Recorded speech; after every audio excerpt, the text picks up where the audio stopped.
Assalamualaikum warahmatullahi wabarakatuh. Baik teman-teman, di presentasi ini kami akan membahas tentang pembuatan DHCP server. Di sini ada nama kelompok, yaitu yang pertama ada Budi Purnomo, saya sendiri Cornelia Septianita, dan Gibran Febrio Resi. Nah, untuk yang pertama pendahuluan DHCP server. Di sini saya akan menjelaskan tentang definisi apa itu DHCP. Nah, DHCP ini adalah protokol jaringan yang digunakan untuk memberikan alamat IP secara otomatis kepada perangkat yang terhubung ke dalam jaringan. Lalu juga DHCP ini salah satu layanan yang penting juga di jaringan modern karena untuk mempermudah pengaturan alamat IP di berbagai perangkat. Next, ada platform.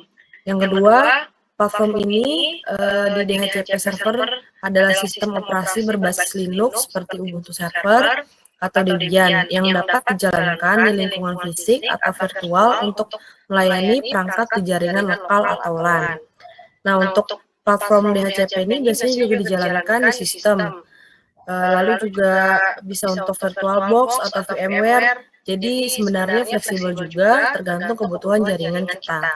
Selanjutnya ada manfaat.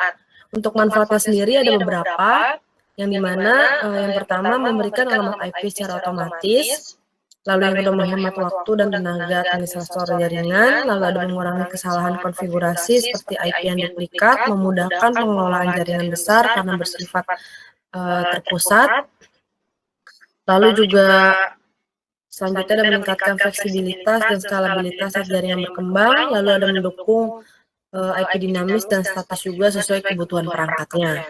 Yang terakhir ada menjaga stabilitas dan efisiensi jaringan secara keseluruhan. Nah, untuk itu intinya DHCP juga bikin jaringan lebih rapi dan stabil untuk manfaatnya sendiri. Lalu ada tujuannya.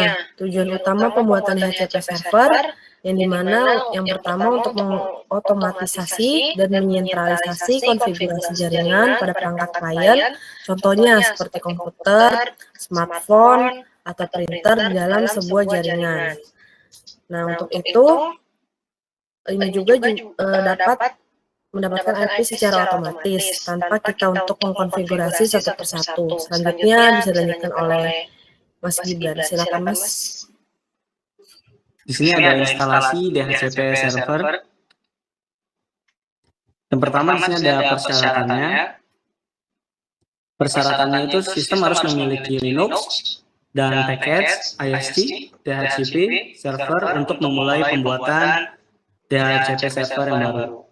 Yang kedua di sini ada instalasi package, yaitu gunakan package manager seperti apt atau YAM untuk menginstalasi DHCP server di Linux. Yang ketiga, ada konfigurasi dasar. Konfigurasi file DHCP penting untuk mengatur subnet dan opsi lainnya di server DHCP-nya. Berikutnya.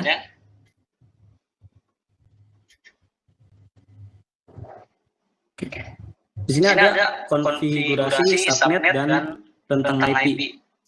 Pada tahap ini, penting untuk memahami pengaturan subnet dan rentang IP dalam konfigurasinya. Ini memastikan perangkat di jaringan mendapatkan alamat IP yang sesuai. Selanjutnya, ini adalah contoh konfigurasi DHCP server yang sederhana. Di sini dilihat ada subnetnya, ada rentang IP, dan juga opsi. Opsi yang menyediakan parameter tambahan dan juga pengaturan. Selanjutnya,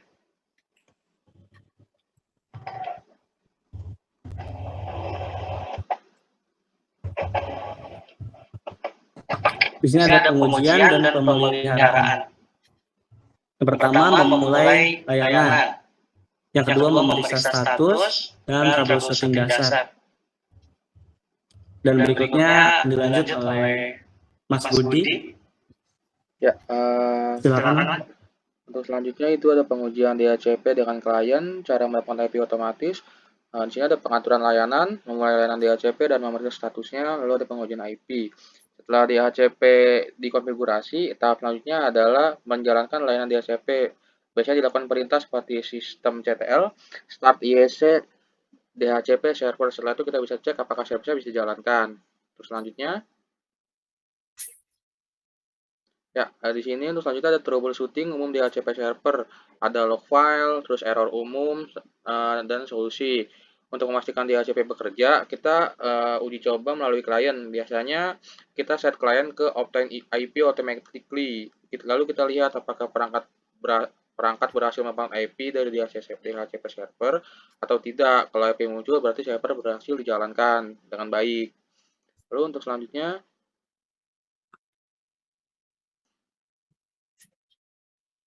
nah, untuk tips pemeliharaan DHCP server itu, yang pertama itu ada backup, lakukan backup reguler untuk mencegah kehilangan data, lalu update skala, perbarui perangkat lunak secara berkala untuk keamanan, lalu monitoring. Kalau terjadi error, misalnya IP atau klien tidak melakukan IP nih, kita bisa cek log file, biasanya ada di var, log, dan syslog. Kita juga pastikan IP statis seperti router tidak termasuk rentang DHCP untuk menjaga konflik.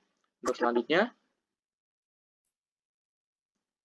ya, kesimpulannya ringkasan manfaat dan langkah utama manfaat DHCP itu menyederhanakan pengelolaan alamat IP, memungkinkan perangkat mendapatkan konfigurasi otomatis. Lalu kemudahan konfigurasi, pembuatan DHCP server di Linux mempermudah pengaturan jaringan dan memungkinkan pengaturan parameter penting melalui file konfigurasi yang jelas dan terstruktur. Lalu untuk pemeliharaan berkelanjutan, pemeliharaan DHCP server penting untuk memastikan kinerja yang optimal. Jadi untuk menjaga DHCP tetap stabil, kita perlu melakukan monitoring rutin, update software, dan backup konfigurasi. Lalu selanjutnya, ya, sekian prestasi dari kelompok kami, kelompok 2, kurang lebihnya mohon maaf. Wassalamualaikum warahmatullahi wabarakatuh.